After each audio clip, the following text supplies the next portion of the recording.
그러면 또 이야기를 한번 해보도록 하겠습니다. 자, 그래서 결국은 뭔 소리냐면 이쪽은 서로마가 있었는데 이쪽은 동로마가 있었는데 어떻게 됐다?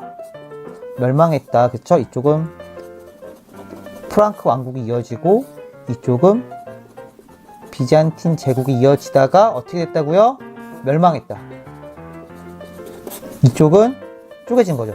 그러니까 결국 중세시대, 그러니까 중세시대를 이어온 프레임이 그때 뭐라 그랬죠, 제가?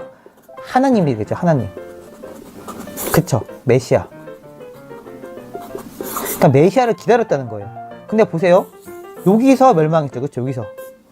그러니까 여기 프랑크 왕국이 가만히 있겠어요? 가만히 있지 않는단 말이에요, 그쵸? 로마를 중심으로 한, 로마예요. 로마를 중심으로 한 나라에서, 나라의 연합체에서 이쪽은 누구한테 멸망당했죠? 회교한테 멸망을 당한 거예요. 그러니까 가만히 있을 리가 없잖아요. 그렇죠. 그래서 이 세력이 이쪽 세력을 친 사건이 뭐라고요? 이게 바로 십자군 전쟁이에요. 자, 여기까지 이해됐죠? 한 발짝 더 갔어, 지금. 자, 이해됐죠? 뭐 설명도 안 했고, 이해됐냐 물어봐. 요거 좀 외우시면 좋을 것 같아요. 이런 흐름으로 이어진다는 거. 십자군 전쟁이 어떻게 발발했다는 거. 알겠죠? 자, 여긴 살아남고 여긴 망했어요. 누구한테? 회교도한테. 그래서 서로마 세력들이, 그쵸? 프랑크 왕국의 세력들, 다시 말하면 하나님을 믿는 세력들이 회교도를 친 거예요. 그게 뭐라고요? 십자군 전쟁이라는 겁니다. 자, 여기까지 이해됐죠? 십자군 전쟁이 왜 큰지, 왜 위대한 사건인지 우리는 한 번 더 짚고 넘어갈게요. 그리고 그 당시 상황을 제가 한번 정리해서 최대한 이야기를 한번 해보도록 하겠습니다. 이 중세를 이해할 때요, 가장 중요한 건 나라의 개념보다는요, 결국 교황의 개념이에요.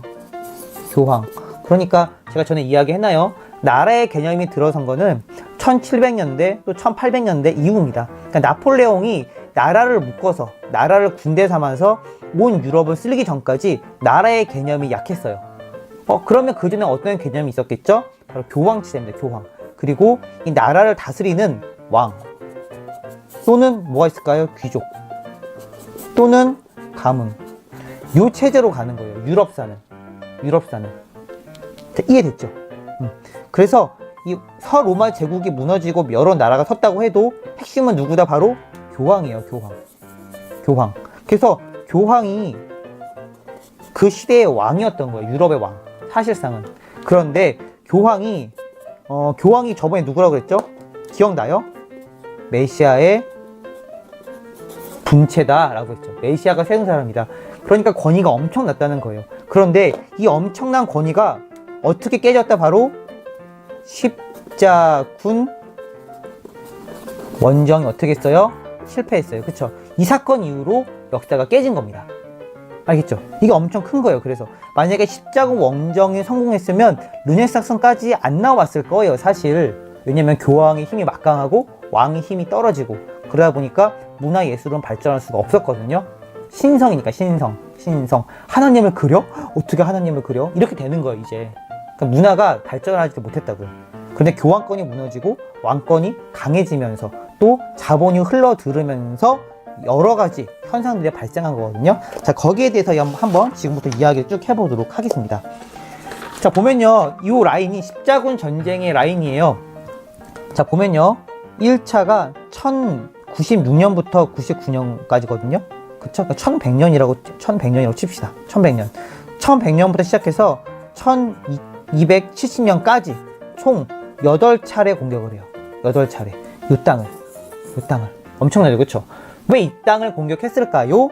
저번에 이야기했죠. 자, 유대교,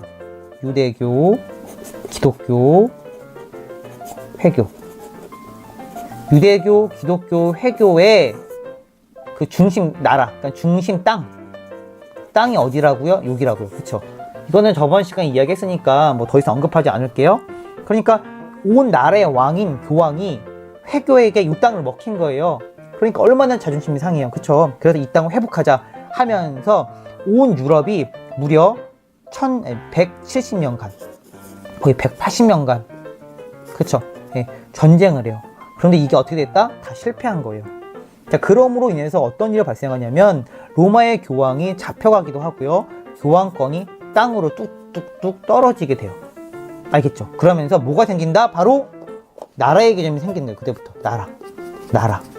이게 엄청 중요한 거예요. 그러니까 교황이라는 절대 권력이 무너지면서 나라 이런 개념들이 생겨난 겁니다. 자, 이게 바로 르네상스 시대의 사실 시작이었어요. 이 부분부터가.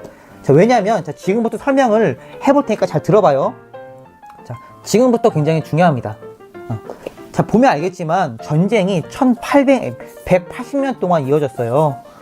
그러면 어떤 게 생길까요? 질병이 생기겠죠. 더럽잖아요. 그쵸?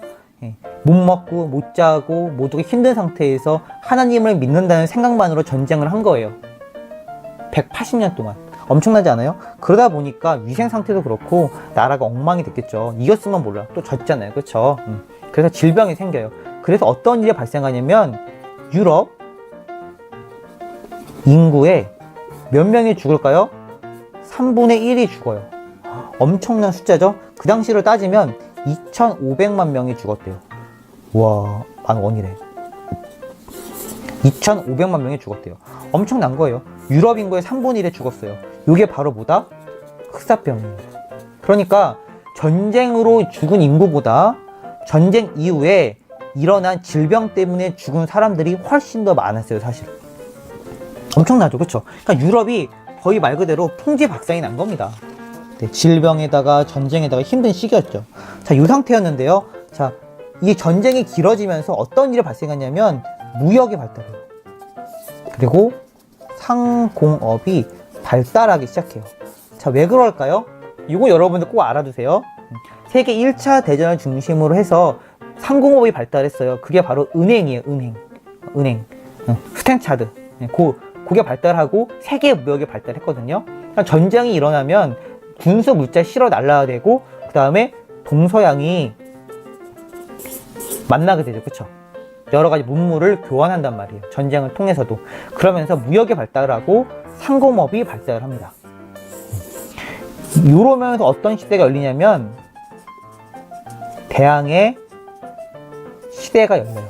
이 대항해 시대라는 건 뭐냐면 지중해 내에서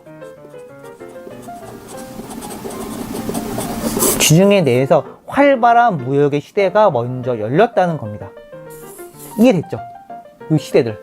그러니까 전쟁이 갖다 준 시대의 변화인데 이 변화들이 바로 상공업. 그리고 무역. 이런 시대가 열린 겁니다.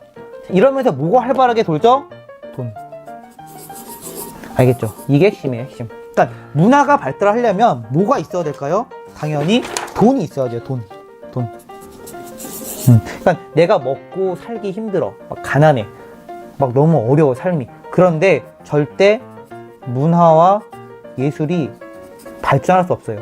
그냥 돈이 풍족하면요, 문화와 예술이 발전할 수 있고요. 거기다가 교황이란 절대 권력이 없어졌어. 그러니까 나라와 국가와 가문들이 각자의 색깔을 지니면서 발달할 수 있었던 겁니다. 자, 여기까지 됐죠? 여기까지. 그 당시에 이탈리아의 피렌체 들어봤어요? 네, 들어봤죠. 이 정도는 들어봤죠. 이탈리아 피렌체. 이 피렌체에 어떤 가문이 있었냐면 메디치 가문이 있었어요. 그쵸? 이 사람이 뭐냐면 떼부자예요, 떼부자. 아까 얘기했잖아요. 무역, 상공업. 그쵸? 요 시기를 타고 돈을 끌어모은 가문이 바로 메디치인데요. 요 가문이 왜 중요하냐면 요 가문에서 돈으로 후원을 해줘요. 후원을. 여기서 일어난 예술가들이 일으킨 문화가 뭐다 하면 르네상스예요. 알겠죠? 이해됐죠? 이 흐름이 이렇게 넘어오는 거예요. 그러니까 세계사를 공부할 때 마기님 외우면 된다, 안 된다? 안 된다는 거죠. 그렇죠? 그래서 메디치 가문이 후원을 많이 해줘요. 어떤 화가를 후원해 줄까요? 레오나르도 다빈치 들어봤죠? 그렇죠? 유명하죠? 또 미켈란젤로, 그쵸? 등등등. 스탑이죠, 사실. 르네상스에. 거기다가 메디치 가문이 어떤 사람을 또 후원해 주냐면요, 갈릴레오.